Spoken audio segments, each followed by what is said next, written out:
Wake up and welcome to another fight prediction video, this time again for ONE Championship, and the last time that it's not from my home studio but from somewhere in Europe, this time in Paris. That's why again, different setting here, but hey, the fight shirts are back, which is nice.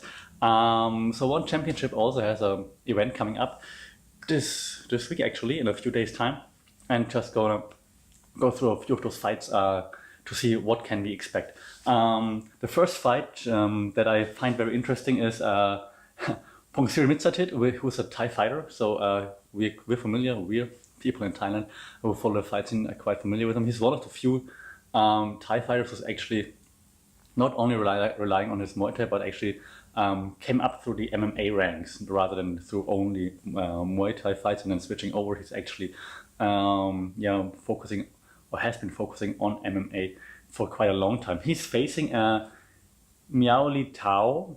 I'm stuttering a little bit, or I'm hesitating because I find it a big challenge for Pongthir Mitsatit, because Miao Li Tao was pretty impressive the last few times he stepped into the cage, like fast finishes. So it's going to be very interesting. Being based in Bangkok and having lived there for a long time, I'm obviously rooting for our Thai fighter, Pongthir Mitsatit. I do think it's a very tough challenge, and I think we will see like who's really like a young, fresh prospect. The winner of this bout definitely will step up in the ranks, and I keep looking at the card. I'm really curious to see how this pans out for either of those. Miao Li Tao was very impressive so far. Pongthir Mitsatit also won, but hasn't had that much of a tough fight to go through yet. So that's going to be really interesting. I'm hoping for Pongthir Mitsatit. My feelings as Miao Li Tao was really impressive in his last bout, so maybe he takes it. But I'm hoping for Pongthir Mitsatit. It would be really cool to have like a very successful Thai MMA fighter in there, not only in Muay Thai. Then we have another featherweight bout next bout is between Edward Kelly and Shibin. I've only seen Edward Kelly so far live, and Shibin I only know from videos, YouTube videos. I would give this to Edward Kelly. I can't really say much more about Shibin because unfortunately I haven't seen him live yet. So very much looking forward to this. He's higher on the card than Miao Li Tao, so I assume that he has like the record to back it up, and so I'm looking very forward to this. Also interesting then, James Nakashima versus Yushin Okami. Yushin Okami has fought a few times already. I haven't seen James Nakashima yet for ONE. He fights out of the United States, so maybe that brings a few more eyeballs from the States away from the UFC and over to ONE, which would be cool. And another bout then is Leandro Issa versus Daichi Tekenaka. And Leandro Issa is like very, very, very, very, like, I mean, I say it very often about certain fights, but Leandro Issa is like, he really goes forward quite a lot, which I like. But if I remember correctly, last time he got caught, or was it last time or the time before? Well, he got caught quite a bit. So I'm looking forward to seeing like how Daichi Takenaka takes on Leandro Issa here. Going with Issa though, the veteran, I think he's going to take it. Then we have Honorio Banario, and I'm smiling because last time he fought, the commentator for ONE, I forgot which one of those, but he was going nuts. Honorio Banario, and then he like messed up the name a few times because he was so excited. So Banario is like also like a very kind of, but he's from the Philippines, right? So they all have like this exciting wushu style, even if they're not wushu specialists, but they all have like those spinning stuff and those moves in there. He's facing Daesung Park. I think, well, Honorio Banario, now I'm messing it up too, does need this win, and I think probably being motivated from like the success by all this other Philippine countrymen. So I think he can take it. Another prelim fight that is on there is like Mauro Cirilli, versus Artem Bulla. So Artem Bulla did win his last fight, if I'm not mistaken. And Mauro Cirilli got slapped really fast. But it was in a championship fight against Brandon Vera. Mm, tough. Don't come at me, but I'm not like the biggest heavyweight fan in this case because I just think the division is like not that strong. I mean, they would all kill me, obviously. But just saying, um, I don't really know what to expect from Mauro Cirilli, to be honest. Like, I mean, I've seen him once now against Brandon Vera, and that was nothing. I've seen Ajahn Bulla once, and he won. And I think they're gonna try to make him like a star, because like he gets like the Indian market, or he pulls to the Indian market. So I'm assuming Ajahn Bulla will take that. Um, but that's like as much as I can say. And the last prelim fight, again laughing because I always mess up his name, and I'm very very very very sorry. Geche Eustakio, I'm sure I mispronounced the last name. I'm so probably even the first name. I'm so sorry. But I've seen him a few times, and it's really exciting, and I really like his fighting style. He fights against Yuya Wakamatsu, who, the last time I saw him, was also not holding back. Because sometimes the Japanese fighters are like, I mean, I don't want to stereotype too much, but very often I don't want to stereotype too much, but uh, sometimes, once in a while, Japanese fighters like take a little bit longer to actually warm up. But he didn't have those issues last time, or didn't wait for too long. So that should be very exciting. Just because I screw up the name all the time, I'm going with Eustakio for the win. And now let's move to the main card. And the main card is, I mean, that was only the prelims, and there are already like really good fights on there. The main card, first fight on the main card. And even though I'm in Thailand, I have to check. Yeah, okay, no, that's actually easy because it's Rodlek, and Rodlek fights for PK Sanchai Muay Thai Gym, so for the gym of Sanchai. And he faces Andrew Miller. Rodlek for the win. Don't take anything away from Andrew Miller, but we're all waiting for Rodlek to make his have his coming out fight, and I think it's just time, and I think he's gonna put on a show here. The next fight is Danny Kingard versus Reese McLaren. I'm quite happy that I'm familiar with all those guys, and I didn't have to do that much YouTube research because I've seen them all fight live.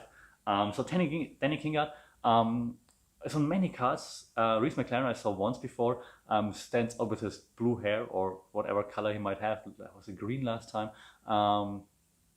Looks a bit awkward from his fighting, not stance, but the way he moves, but tough as nails. Like, he got really beat up last time, but he was sticking it out, and like was throwing haymakers and just going for it. So tough guy. Danny Kingard got finished last time. I say, if I'm not mistaken. Danny Kingard should definitely be a fun fight. I'm going for Kingard here, but I wouldn't be surprised if McLaren takes it. Then we have the Flyweight World Grand Prix semi-finals, which is pretty cool. So Demetrius Johnson is back in action. I can't believe that he's like that low on the card. Demetrius Johnson is fighting Tatsumitsu Wada. That's probably why he's not that high on the card, but it's Demetrius Mighty Mouse Johnson. I'm sure that Wada prepared well for him, and I'm sure he's going to give him some problems, especially now that Johnson shows off like his submissions on the one YouTube channel or on Facebook.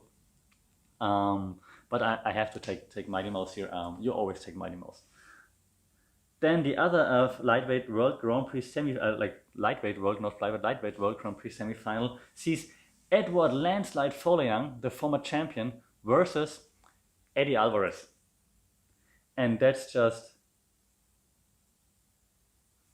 Why is Eddie Alvarez in there? That's going to be really, really interesting. Because, I mean, Alvarez, after his last loss, crazy, how he got knocked out there. So he's itching to come back, of course. Folayang, former champion, also needs or wants to prove himself, obviously. That's going to be fun. Like, Folayang throws those spinning back kicks like no other, like all the time. And his name Landslide, right? So he's moving forward, pressure. Eddie Alvarez, no one to back up. That's going to be a fun fight. It's also going to be a tough fight for Alvarez. Don't take this for granted, Eddie. I'm sure he doesn't. Also, the fans, don't take this for granted. That's going to be a tough-ass fight. I'm hoping. I mean, I like Folayang, but Alvarez needs a win here. He can't go 0-2 in the start to 1. So let's hope Alvarez takes it in a hopefully very exciting fight. Then the co-main, kind of. I mean, if you want to give it a names here, and the flyweight Muay Thai World Championship between Jonathan Haggerty, who won the championship last time, surprising, not surprising, yeah, kind of, and he faces Rodtang Chitmungtong, and it was funny because actually Haggerty called Rodtang out, Rodtang on a winning streak, yeah, killing everybody in his way. And Haggerty kind of called him out. So the champ called out the challenger. Very interesting. I think Haggerty has found like his style is like his groove. He's like obviously more confident than ever. Lots of cool social media posts ever from his training.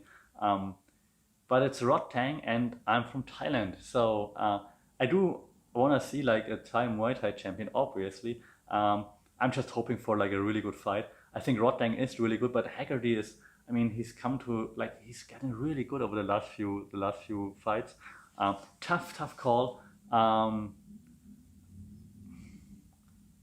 going for Rodtang just for the upset. So Rodtang, Chitmangnon for the win, new champion from Thailand.